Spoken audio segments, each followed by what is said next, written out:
നമസ്കാരം, ഞാൻ നന്ദു കാവാലം. ഇന്നലെ ഞാനൊരു കഥ എഴുതി. കുറേ നാൾ കൂടി എഴുതിയ പുതിയൊരു കഥ. ഇതിന് ഞാൻ പേരിട്ടത് എൻ്റെ 3 നഷ്ടങ്ങൾ എന്നാണ്. ഇവിടേക്ക് താമസം മാറിയ അന്ന് മുതൽ മിക്കവാറും രാവിലെ പ്രാതൽ കഴിക്കാൻ ഞാനെത്തുന്ന ചെറിയ ഹോട്ടലാണിത്. ഇവിടെ സപ്ലൈ ചെയ്യാൻ 2-3 പേരുണ്ടെങ്കിലും മിക്കവാറും സമയവും തിരക്കിട്ട് ജോലിയിൽ മുഴുകി നടക്കുന്നതായി ഞാൻ കണ്ടത് ഈ കുഞ്ഞാലിയെ മാത്രം. എനിക്കെന്തോ അയാളെക്കുറിച്ച് കൂടുതൽ അറിയണമെന്ന് തോന്നി. ഇതെന്താ സാറിന്ന് പതിവില്ലാതെ വൈകിട്ട് ഭക്ഷണം കഴിക്കാൻ എത്തിയേ? അല്ല, വീട്ടിൽ പാചകം നിർത്തിനെയാ? അതല്ല, വെറുതെ ഒരു ചേഞ്ചിന്. ആ കുഞ്ഞാലിക്ക, 2 അപ്പം പിന്നെ മുട്ടക്കറി ആയിക്കോട്ടെ. സാറേ, മുട്ടി അധികം കഴിക്കണ്ട, കൊളസ്ട്രോൾ വരും. പച്ചക്കറി കഴിക്കുന്നതാ നല്ലത്. രാത്രിയല്ലേ, നല്ല ദഹനവും ഉണ്ടാവും. കുഞ്ഞാലിക്ക ആള് കൊള്ളാലോ. അതിരിക്കട്ടെ, എന്താ വേഷം മാറി നിൽക്കണേ? ഇന്ന് നേരത്തെ പോവാ? നല്ല സുഖമില്ല സാറേ, നെഞ്ചിനകത്ത് ചെണ്ട കൊട്ടുന്നത് പോലെ ഒരു തോന്നല്. മുതലാളി നേരത്തെ പോയിക്കോളാൻ പറഞ്ഞു. കുഞ്ഞാലിക്ക, എനിക്കുള്ള ഭക്ഷണം ഞാൻ കഴിക്കുന്നവരെ ഒന്ന് വെയിറ്റ് ചെയ്യോ? അതെന്തിനാ ഇപ്പൊ ഞാൻ നിൽക്കുന്നത്? അത് പറയാമെന്നേ. നിങ്ങൾക്ക് എഴുത്തിന്റെ അസുഖം ഉണ്ടല്ലേ? എഴുത്തിന്റെ അസുഖമില്ല, പ്രഷറിന്റെ അസുഖമുണ്ട്. കുഞ്ഞാലിക്ക പോവല്ലേ. ആഹാരം തിടുക്കത്തിൽ കഴിച്ചെന്ന് വരുത്തി എഴുന്നേൽക്കുമ്പോഴും എനിക്കറിയില്ലായിരുന്നു കുഞ്ഞാലിക്ക എന്ന ഈ വ്യക്തിക്ക് എൻ്റെ ജീവിതത്തിൽ എന്താണ് സ്ഥാനമെന്ന്.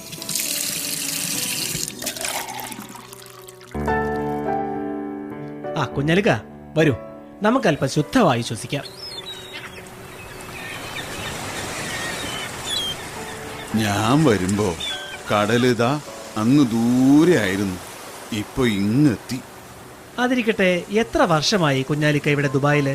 അത് വർഷമൊന്നും കൃത്യമായിട്ട് ഓർമ്മയില്ല. 40-45 കൊല്ലായി കാണും.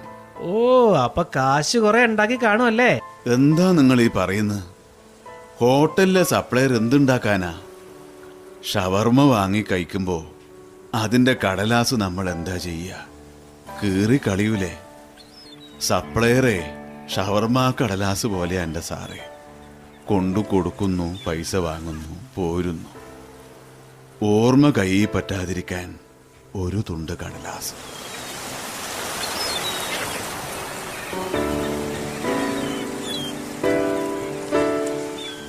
എന്തുകൊണ്ടോ ആ വാക്കുകൾ എൻ്റെ മനസ്സിൽ റോസാക്കമ്പ് പോലെ കുത്തിക്കൊണ്ടു.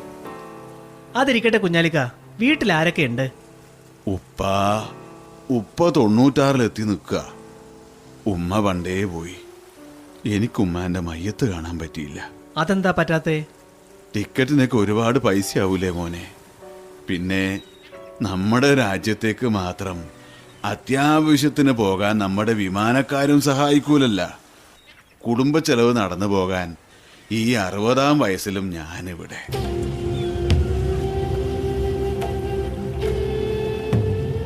അന്യനാട്ടിൽ കഴിയുന്ന ഓരോ പ്രവാസിക്കും ഓരോ കഥകൾ പറയാനുണ്ടാവും, ഇല്ലേ കുഞ്ഞാലിക്ക? അത് പോട്ടെ, ഞാൻ ചെല്ലട്ടെ. അല്ല, നിങ്ങൾക്ക് എന്താ എന്നോട് സംസാരിക്കാൻ തോന്നിയത്? എന്നെ വെച്ച് കഥ എഴുതാൻ വല്ല പ്ലാനും ഉണ്ടാ?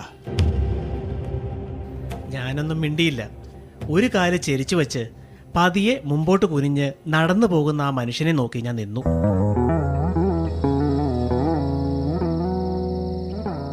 രാത്രി എന്തുകൊണ്ടോ എത്ര ശ്രമിച്ചിട്ടും ഉറങ്ങാൻ കഴിഞ്ഞില്ല.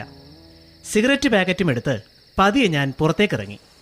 ദൂരെ ചക്രവാളം വരെ നീണ്ടുകിടക്കുന്ന കടൽ, തൊട്ടുതഴുകി തിരികെ പോകുന്ന തിരകളുടെ പരാതികൾ കേട്ടുകൊണ്ട്. അപ്പോഴാണ് ദൂരെയായി ആരോ കിടക്കുന്നത് ഞാൻ കണ്ടത്.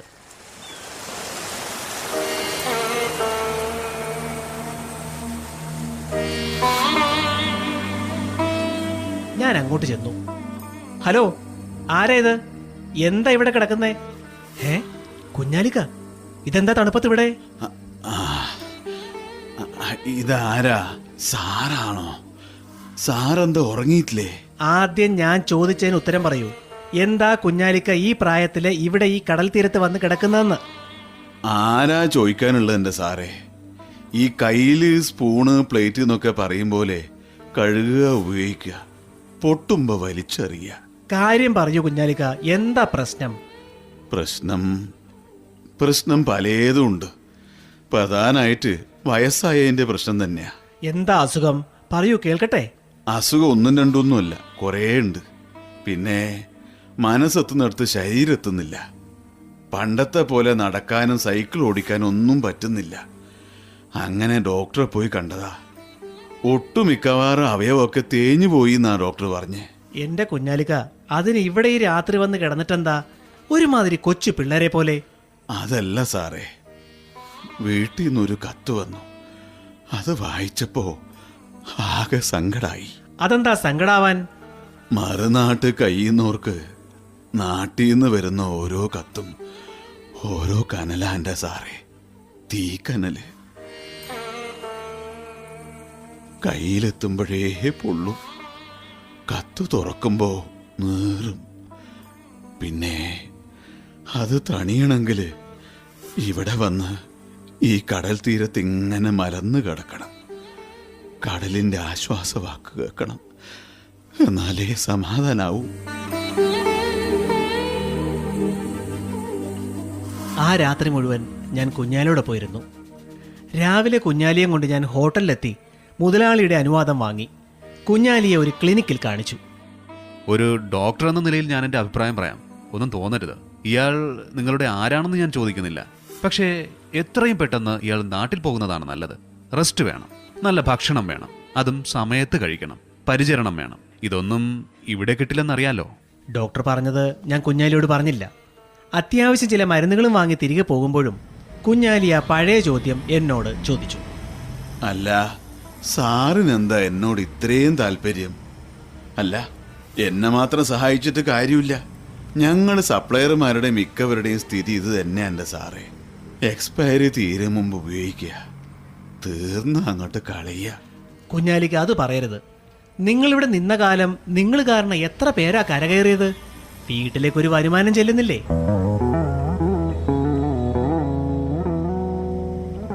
കുഞ്ഞാലിക്ക് അറിയാതെ ഞാൻ ഹോട്ടൽ മുതലാളിയോട് ആലോചിച്ചു. സന്മനസ്സുകാരനായ അയാളും ഞാനും ചേർന്ന് കുഞ്ഞാലിക്കായി നല്ലവരിൽ നിന്നും ഒരു തുക സമാഹരിക്കാൻ പ്ലാനിട്ടു.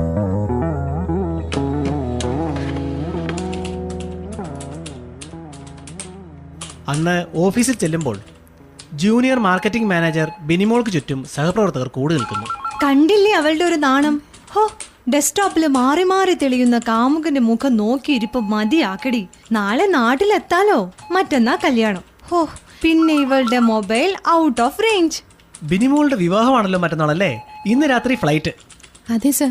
എങ്കിൽ അല്പം നേരത്തെ വെക്കോളൂ. ആ, എയർപോർട്ടിൽ ആരാ വിളിക്കാൻ വരുന്നത്? ഡാഡിയും ബ്രദറും. പിന്നെ എന്തൊരു ചോദ്യവാ സാറേ. പിന്നെ ആരാവാൻ? വുഡ് ബി തന്നെ. കക്ഷി റൺവേ തന്നെ കാണും. വൈകിട്ട് വരുന്ന വഴിക്കാണ് സുബൈറിന്റെയും സൈനബയുടെയും വീട്ടിലൊന്ന് കയറാമെന്ന് തീരുമാനിച്ചത്. പരസ്പരം അടുക്കാനാവാതെ ഒരു വീട്ടിൽ തന്നെ അകന്നു കഴിയുന്ന, മനസ്സിൽ മതിലുകൾ പണിഞ്ഞ് കട്ടിലുകൾക്കിടയിൽ മതിലുകൾ പണിഞ്ഞു കഴിയുന്ന അവരെ അടുപ്പിക്കാനുള്ള സകല വഴികളും അടഞ്ഞിരുന്നു. എടാ, നീ മടങ്ങി വരില്ലേ? ഞാൻ മാത്രമല്ല, ഓളും മടങ്ങി വരും. പക്ഷേ ഓള് വേറെയും ഞാൻ വേറെ ഇരിക്കുമെന്ന് മാത്രം. ആ, അത് പോട്ടെ. അപ്പോൾ ഇന്ന് രാത്രിയല്ലേ ഫ്ലൈറ്റ്? എയർപോർട്ടിൽ ഞാൻ കൊണ്ടുവിടാം. ശരിയടാ. തിരികെ റൂമിലെത്തും മുമ്പേ ചായക്കടയിൽ കയറി കുഞ്ഞാലിക്കയെ കാണുകയായിരുന്നു പ്രധാന ഉദ്ദേശം. നിങ്ങൾ അറിഞ്ഞില്ല, റൂമിലേക്ക് ആളെ വിട്ടിരുന്നു. കുഞ്ഞാലിക്ക് പെട്ടെന്ന് ദീനം കൂടി. ഹോസ്പിറ്റലിൽ നിന്ന് നേരെ എയർപോർട്ടിലേക്ക് കൊണ്ടുപോകും. വലിയ ചെലവ് വരുന്ന ദീന അത്രേ. അയ്യോ, ഞാൻ അറിഞ്ഞില്ലല്ലോ. അതല്ല അപ്പൊ പ്രശ്നം. ടിക്കറ്റ് എടുക്കാം. ഇത്ര കാശ് എവിടുന്ന? അപ്പോ ആരേലും കൂടി സഹായിക്കാച്ചാ? അതിനെന്താ, ടിക്കറ്റ് കാശ് ഞാൻ തരാം. പിന്നെ എന്തെങ്കിലും സാധനങ്ങൾ കൊടുത്തു വിടണ്ടേ? ഭാര്യയും പിള്ളേരെയും പിരിഞ്ഞ് എത്ര നാൾ കഴിഞ്ഞതാ? കുറച്ച് മുട്ടായും ഉടുപ്പും. ഞാനിപ്പോൾ വരാം. ഞാൻ തിടുക്കത്തിലിറങ്ങി.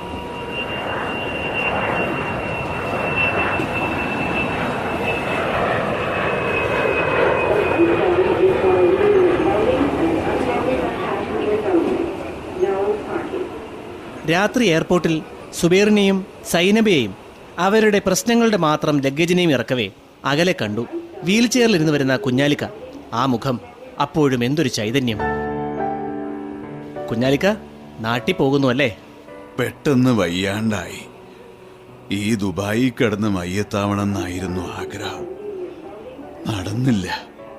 ആ, സാറ് കുറേ പണം കളഞ്ഞില്ലേ? മുട്ടായിയും ഉടുപ്പും മൊബൈൽ ഫോണും അതൊന്നും വേണ്ടായിരുന്നു. ഓ, അതൊന്നും സാരമില്ല കുഞ്ഞാലിക്ക, നിങ്ങളെന്റെ ഉറ്റ സുഹൃത്തല്ലേ. അതെങ്ങനെയാ എൻ്റെ സാറേ? 34 ദിവസം കൊണ്ട് എങ്ങനെയാ ഉറ്റ സുഹൃത്താവുക? ഹോ കുഞ്ഞാലിക്ക, നമ്മൾ തമ്മിൽ കണ്ട അന്നു മുതൽ ദിവസങ്ങൾ കൃത്യമായി നിങ്ങൾ ഓർക്കുന്നു അല്ലേ? സാറെന്റെ ഛേ കുഞ്ഞാലിക്ക, ദേ പിന്നെയും കുട്ടികളെ പോലെ. എന്റെ രക്ഷകനായി രാജ്യം ഇനി ചെന്ന് പറ്റിയ പരാതിയും പരിവട്ടോ. പിന്നെ ചികിത്സക്ക് കാശിന് വേണ്ടി ഞാൻ അവിടെയും ചായപ്പീടിയിൽ പോയി പണിയെടുക്കേണ്ടി വരും. ആ, നമ്പറുണ്ട് കയ്യിൽ, ഞാൻ വിളിക്കാം കേട്ടോ. വിഷമിക്കരുത് കുഞ്ഞാലിക്ക, ഞങ്ങളൊക്കെ ഇല്ലേ? സാറേ ശരി, എന്നാ ചെന്നാ വിളിക്കാം.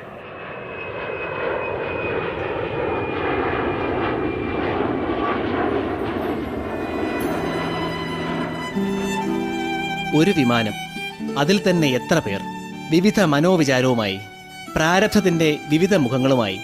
എത്ര പേരാണ്! ചിലർ ചിരിക്കുന്നു, ചിലർ കരയുന്നു. ചിലരെ യാത്രയയക്കാൻ 10-ലേറെ പേർ, മറ്റു ചിലരെ യാത്രയയക്കാൻ അവർ പോലുമില്ല. ഞാൻ ചിന്തിച്ചു, നാട്ടിലെ തിങ്ങി നിറഞ്ഞ എയർപോർട്ടിൽ അതുപോലെ വിവിധ വികാരങ്ങളുമായി ഉറ്റവരും വേണ്ടപ്പെട്ടവരും നിറഞ്ഞിരുന്നു. അകലെ വിമാനത്തിന്റെ ചെറിയൊരു രൂപം തെളിഞ്ഞു. പലരുടെയും മുഖത്ത് പുഞ്ചിരി, നാണം, ബഹുമാനം. ബിനിമോൾ പതിയെ കണ്ണു തുറന്നു. ഹോ, നാടെത്തിയിരിക്കുന്നു. അഗസ്റ്റിൻ തന്റെ പ്രതിശുദ്ധ വരനെ നേരിൽ കാണാൻ ഇനി നിമിഷങ്ങൾ മാത്രം. കുഞ്ഞാലിക്കയും പതിയെ കണ്ണു തുറന്നു. നെഞ്ചിനുള്ളിൽ ചെണ്ട മുറുകുന്ന പോലെ. നാടെത്തി, സമ്പാദ്യമൊന്നുമില്ല, രോഗമല്ലാതെ. ആരാ തന്നെ സ്വീകരിക്കുക? സുബൈർ അവസാനമായി സൈനബയെ നോക്കി. പിരിയുകയാണ്. അവൾ വേറെ ടാക്സിയിൽ, താൻ വേറെ ടാക്സിയിൽ, ഒരേ ദിശയിലേക്ക്, അടുത്തടുത്ത വീടുകളിലേക്ക്. പതിയെ അയാൾ സൈനബയുടെ വിറയാർന്ന കൈത്തണ്ടയിൽ തൊട്ടു. അവൾ വിതുമ്പി. ആദ്യമായി വിമാനം റൺവേയിൽ തൊട്ടു.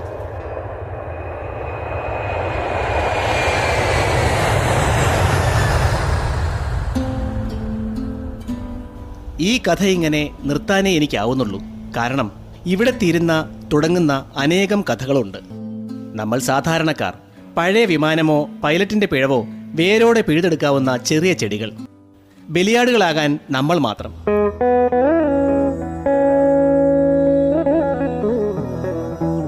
വിമാനാപകടത്തിൽപ്പെട്ട് ജീവൻ നഷ്ടമായവരുടെ ആത്മാക്കൾക്കും അവരുടെ കുടുംബത്തിന്റെ കണ്ണുനീർ തുള്ളികൾക്കും മുമ്പിൽ ഞാൻ ഈ കഥ സമർപ്പിക്കുന്നു.